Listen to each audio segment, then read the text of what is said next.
I ran these numbers and I started to see this thing jump out. And what happened was we had this acute withdrawal period, and the short-term symptoms from people coming off of long-term benzodiazepine use were typically whole body tremors, hallucinations, seizures, these really severe, strong ones, but they rarely lasted outside of 30 days. That's typical acute withdrawal. We've seen that in other drugs. We see that, you've probably seen that too with, heroin, opioids. We see that with other drugs. This was different. Then we saw this other group of symptoms, okay? And they typically were months out, years out. And they were a totally different subset. They didn't usually happen immediately. They happened over time. That's where we started to see what we call bind.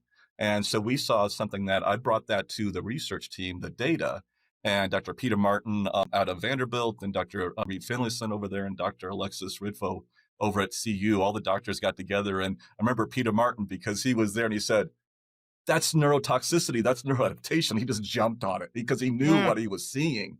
And I didn't have that knowledge. So he came in and he said, I know what we're seeing. And he got all excited. And that's where the whole paper came with bind was we'd had all these other terms, like you mentioned, pause, which is post-acute withdrawal syndrome, protracted withdrawal, so that we'd seen the signs, but we didn't have a name to really put to it. There was a lot of confusion.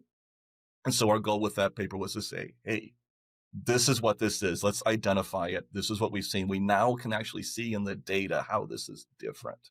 And this is a different condition. It's neurological adaptations, neurological toxicity. It's what's happening, neurologic toxicity that's happened to the body.